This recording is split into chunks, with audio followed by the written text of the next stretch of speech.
বাড়ির সামান্য কিছু উপকরণ দিয়ে আজকে বানিয়ে ফেলেছি যে রেসিপিটা তোমাদের সাথে শেয়ার করব। তার জন্য নিয়েছিলাম আমি 2টো ডিম, সামান্য ধনেপাতা আর কুচনো কাঁচা লঙ্কা, আর নিয়েছিলাম কিছুটা রসুন কোয়া।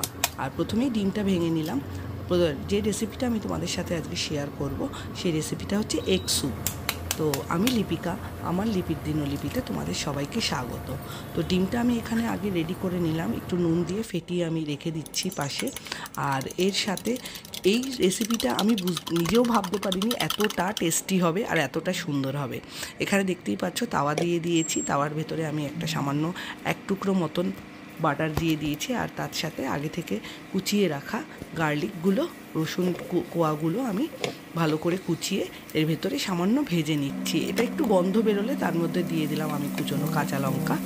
আর কাঁচা লঙ্কাগুলোও একটু নেড়ে চেড়ে একটু ভেজে নিতে হবে। একটু গন্ধ বেরোলে, ফ্লেভারটা যখন বেরোবে তার ভেতরে দিয়ে দিলাম আমি জল। হ্যাঁ, এবার জলের পরিমাণটা তোমরা যেরকম যতজন মানুষ আছো সেই অনুসারে দেবে।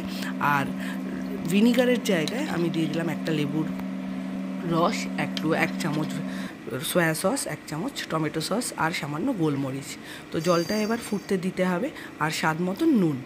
আর তোমাদেরকে বলি, তোমরা ভিনিগারও ইউজ করতে পারো, আর লেবুটা ইউজ করেছি, গন্ধটা ভীষণ ভালো আসে। আর এখানে নিয়েছি আমি সামান্য কর্নফ্লাওয়ার।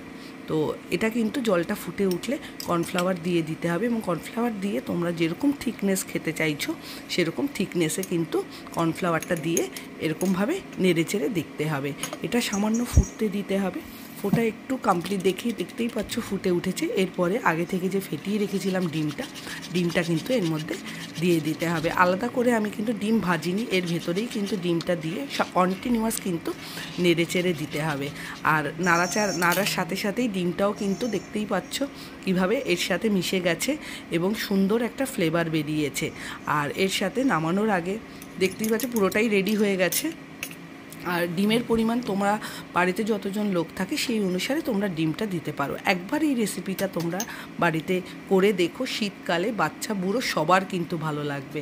আর তার সাথে দিয়ে দিলাম ধনেপাতা। তো চলো, রেডি হয়ে গেছে আমার আজকের এগ স্যুপ। আর নামানোর আগে আমি তার ভেতরে 1 টুকরো বাটার অ্যাড করছি, আর এই যে ঢেলে নিচ্ছি। আমার রেডি হয়ে গেছে এগ স্যুপ। এবার পরিবেশন করব। এবার সবাই খেয়ে কিন্তু ভীষণ ভালো বলেছিল। তোমরা বাড়িতে একবার চটজলদি এই রেসিপিটা ট্রাই করতে পারো। চলো মেয়েকে দিই, এবার মেয়ে কী বলছে তোমাদের সাথে সেটা শেয়ার করব।